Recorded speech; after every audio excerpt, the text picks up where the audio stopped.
Israel এই মুহূর্তে গাজার বিরুদ্ধে অপারেশন গিডিয়ন্স পরিচালনা করছে এবং এই অপারেশনের টার্গেট হিসেবে তারা বেছে নিয়েছে সম্পূর্ণ গাজা খালি করে ফেলা। গাজায় একটি প্রাণও তারা আর অবশিষ্ট রাখবে না। তাদের উদ্দেশ্য হচ্ছে গাজায় অবস্থিত এই মুহূর্তে যে 24 লাখ সাধারণ নাগরিক রয়েছে তাদের ভিতরে অবশিষ্ট যারা রয়েছে তাদেরকে যেভাবে হোক গাজা থেকে বের করে নিরাপদ জোনে পাঠানো এবং সেই টার্গেটকে সেই লক্ষ্যকে সামনে নিয়েই অপারেশন গিডিয়ন্স পরিচালনা করা হচ্ছে।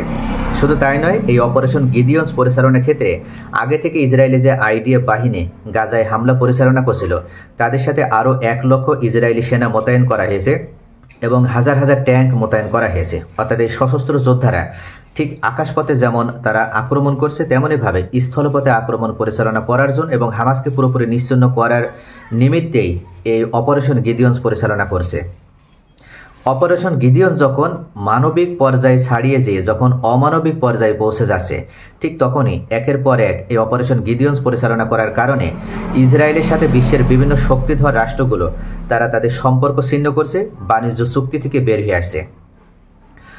কিছুদিন পূর্বেই স্পেনের প্রধানমন্ত্রী ঘোষণা দিয়েছিলেন যে ইসরায়েল যতদিন গাজায় যুদ্ধবিরতি কার্যকর না করবে ততদিন ইসরায়েলের সাথে তাদের দেশ কোনো ধরনের কোনো সম্পর্ক রাখবে না।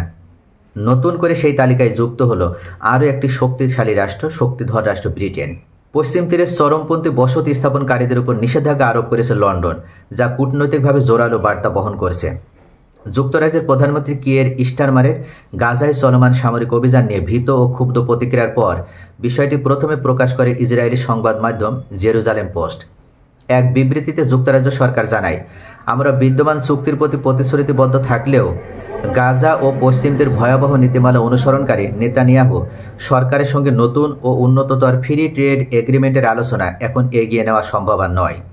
এছাড়া পশ্চিম তীরে সহিংসতা উস্কে দেওয়া ও তাতে অংশ নেওয়া 3 ব্যক্তি, 2টি অবৈধ বসতি এবং 2টি সংগঠনের উপর নিষেধাজ্ঞা জারি করেছে যুক্তরাজ্য। নিষেধাজ্ঞার আওতায় পড়েছেন কুখ্যাত বসতি স্থাপনকারী জোহার সাবা, যিনি ফিলিস্তিনিদের জমি দখল ও ভয়ভীতি প্রদর্শনে জড়িত। মার্কিন যুক্তরাষ্ট্র গত নভেম্বরে তার উপর নিষেধাজ্ঞা দিয়েছিল। নিষেধাজ্ঞার তালিকায় আছেন আরও এক দখলদার নেত্রী ড্যানিয়েলা ওইস, যিনি পশ্চিম তীরে অবৈধ বসতি স্থাপনের পুরনো সক্রিয় মুখ। তিনি কেদুমিম বসতির সাবেক মেয়র এবং নতুন বসতি স্থাপন উৎসাহিতকারী নাখালা মুভমেন্টের প্রতিষ্ঠাতা। অন্যদের মধ্যে রয়েছে হারেন লিবি এবং তার প্রতিষ্ঠান লিবি কনস্ট্রাকশন অ্যান্ড ইনফ্রাস্ট্রাকচার, কোকোস ফার্ম ও নিরিয়াস ফার্ম। এদের সবাইকে আর্থিক লেনদেন, ভ্রমণ এবং পরিচালকের দায়িত্ব পালনে নিষিদ্ধ করা হয়েছে। যুক্তরাজ্যের মতে 2024 সালে জানুয়ারি থেকে পশ্চিম তীরে বসতি স্থাপনকারীরা ফিলিস্তিনের উপর 1800রও বেশি হামলা চালিয়েছে। জাতিসংঘের তথ্য তুলে ধরে তারা এসব নিষেধাজ্ঞাকে প্রয়োজনীয় পদক্ষেপ হিসেবে দেখছে। ইসরায়েলি সরকারকে অবশ্যই সহিংসতা বন্ধে ব্যবস্থা নিতে হবে। তাদের ব্যর্থতার ফলেই ফিলিস্তিনের জনগণ ও দ্বিরাষ্ট্র সমাধান হুমকির মুখে পড়ছে। তবে যুক্তরাজ্যের পদক্ষেপকে একতরফা আখ্যা দিয়ে সমালোচনা করেছে ইসরায়েল।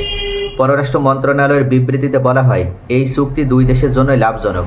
যুক্তরাজ্য সরকার যদি রাজনৈতিক স্বার্থে নিজ অর্থনীতিকেই ক্ষতির মুখে ঠেলে দেয় তাহলে সেটি তাদেরই সিদ্ধান্ত। পশ্চিম তীরে নিষেধাজ্ঞা অযৌক্তিক এবং দুঃখজনক। বাইরের কোনো চাপ আমাদের অস্তিত্ব ও নিরাপত্তার লড়াই থেকে সরাতে পারবে না। যুক্তরাজ্য যখন এই চুক্তি থেকে বের হয়ে আসে তখন ইসরায়েল এটার বিরুদ্ধে আবার ক্ষুব্ধ প্রতিক্রিয়াও জানাচ্ছে। তারা বরং আরও হুমকি প্রদর্শন করছে। অর্থাৎ যুক্তরাজ্য যদি এই চুক্তি থেকে বের হয়ে যায় তাহলে এটাতে যুক্তরাজ্য বেশি ক্ষতিগ্রস্ত হবে বলে তারা প্রতিক্রিয়া ব্যক্ত করছে এবং ইসরায়েলের পক্ষ থেকে বলা হচ্ছে যে কোন রাষ্ট্র কী পদক্ষেপ নিল তাতে ইসরায়েলের কিছু যায় আসে না এবং এতে করে ইসরায়েলের স্বাধীনতা এবং সার্বভৌমত্বের বিন্দু পরিমাণও ক্ষুণ্ণ হবে না। অর্থাৎ এই মুহূর্তে ইসরায়েল যে কতটা অহংকারী হয়ে উঠেছে সেটা তাদের প্রতিক্রিয়া এবং বিবৃতি দেখলেই বোঝা যায়।